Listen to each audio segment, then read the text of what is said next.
আসাদুজ্জামান ফুয়াদ। রহমানির রহিম। জাতীয় নেতৃবৃন্দ, প্রিয় উপস্থিতি, আসসালামু আলাইকুম। 20 বছর ক্ষমতার বাইরে থাকার পরে আমাদের ধারণা হয়েছিল মাননীয় প্রধানমন্ত্রী এবং বিএনপি নেতৃত্বে যারা আজকে যে সরকার গঠিত হয়েছে তারা তাদের অতীত ভোগান্তি থেকে শিক্ষা নেবেন অথবা নিয়েছেন। কেন তারা এত লম্বা সময় ক্ষমতায় আসতে পারেন নাই, কি কি ভুলের কারণে বাংলাদেশ গত 20টা বছর স্বাধীনতা সার্বভৌমত্ব হারিয়ে মানচিত্রে একটা ভ্যাসেল স্টেটে পরিণত হয়েছিল, কি কি কারণে বাংলাদেশের জনগণ গত 17 বছর আপনাদের নেতৃত্বে ডাকা আন্দোলনে মাঠে নেমে এসে অংশগ্রহণ করে নাই। আমাদের ধারণা ছিল আপনারা বুঝতে পেরেছেন যে বাংলাদেশ 2006-এ যেখান থেকে আপনার কম্পিউটার সুইচ অফ করেছিলেন সেই বাংলাদেশ 2026-এ নাই। আমরা ধারণা করেছিলাম আপনাদের ফোনের অ্যান্ড্রয়েডের এবং আইফোনের iOS আপডেট হয়েছে, কিন্তু আপনাদের মন্ত্রীদেরকে দেখে বোধ হচ্ছে 2006 সালে আপনাদের যেই কম্পিউটার বন্ধ করে আপনারা গ্যারেজে রেখে গিয়েছিলেন সেই কম্পিউটারে এত বেশি ধুলাবালি পড়েছে ওটা আর মুছেও সংশোধন করা যাচ্ছে না।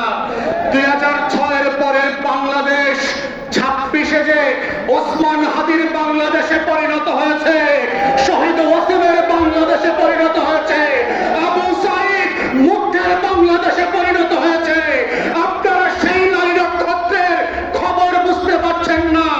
আমাদের সীমান্ত প্রহরীদের দিকে তাকিয়ে দেখেন, বাংলাদেশ বদলে গেছে, কিন্তু আপনাদের খাসলত বদলায় নাই। এবং মাথায় রাখবেন, আপনাদের খাসলত যদি না বদলায়, আওয়ামী লীগেরও কিন্তু লেজ সোজা হয় নাই 17 বছরে। আমরা জানি লেজ কিভাবে সোজা করতে হয়। বাংলাদেশের মানুষকে বাধ্য করবেন না গণতান্ত্রিক সংসদীয় রাজনীতির বাইরে এসে অসুন্দর বিশৃঙ্খল রাজনীতির পথে হাঁটতে, যেটা আপনার জন্য ভালো হবে না, সরকারের জন্য ভালো হবে না, বাংলাদেশের স্বাধীনতা সার্বভৌমত্বের জন্য কোনো কল্যাণকর ঘটনা হবে না। দ্বিতীয় কথা হচ্ছে, মমতা গত কয়েকদিন আগে ইন্টারভিউতে বলেছে ভারতের স্বরাষ্ট্রমন্ত্রী অমিত শাহ নাকি জানে কাকে দিয়ে কাকে খুন করানো হয়েছে। বাংলাদেশের পররাষ্ট্র মন্ত্রণালয়কে এখনো দেখলাম না চিঠি লিখে ভারতের কাছে ব্যাখ্যা চাইবার জন্য যে মমতা এবং অমিত শাহ মিলে ওসমান হাদির হত্যাকারীদেরকে কিভাবে বাঁচানোর চেষ্টা করছে তার ব্যাখ্যা চাওয়ার ব্যাপারে। তাহলে আমরা একই জিনিস দেখেছি গত 17 বছরে, দিল্লির আধিপত্যবাদের বিরুদ্ধে চোখে চোখ রেখে যদি কথা বলা না যায়, স্বাধীন এবং আজাদির পক্ষে, ইনসাফের পক্ষে যদি আপনি দাঁড়াতে না পারেন, তাহলে তার পরিণতি কি হতে পারে। কিন্তু আমরা ধারণা করেছিলাম আপনারা শিখবেন, আপনারা লেসন লার্ন করবেন এবং জবাবদিহিতা চাইবেন। দুঃখজনক হলেও সত্য, আমাদের সংসদ এবং সংসদের বাইরে সরকারি দলের নেতারা, পররাষ্ট্র মন্ত্রণালয় এখনো এই বিষয়ে কোনো ব্যাখ্যা চায় নাই।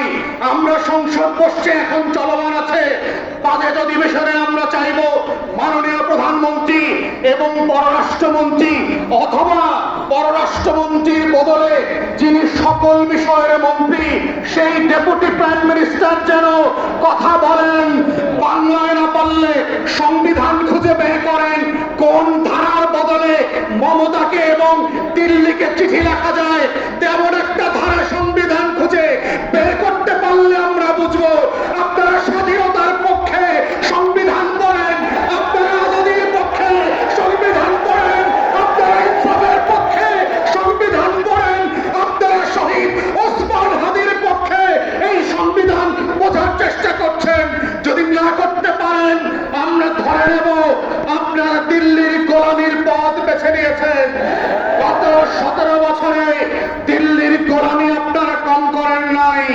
আপনাদের মন্ত্রী মিনিস্টার নেতারা অমিত শাহের পায়ে গিয়ে অর্ঘ্য দিয়ে আসছে, মাথা নত করে চেষ্টা করে আসছে, তারপর দিল্লি সেই অতীত থেকে যদি আপনারা না শেখেন তাহলে বুঝতে হবে আপনারা বদলান নাই, আপনাদের খাসলত বদলায় নাই, আপনারা বাংলাদেশকে নতুন করে শাসন করতে প্রস্তুত না।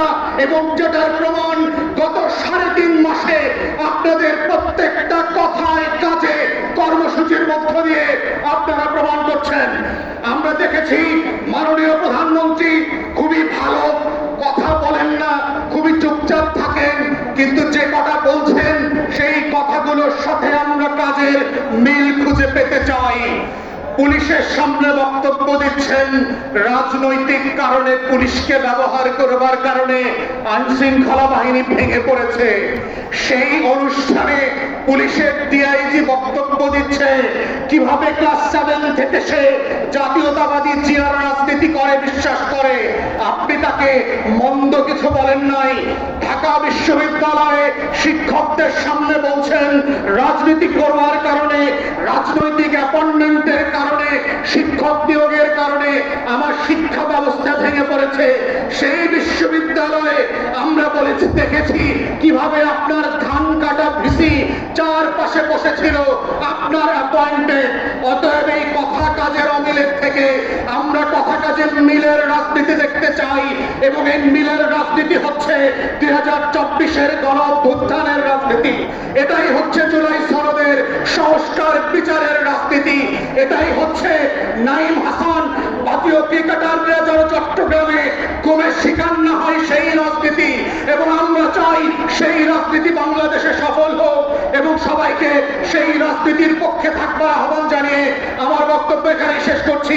আসসালামু আলাইকুম।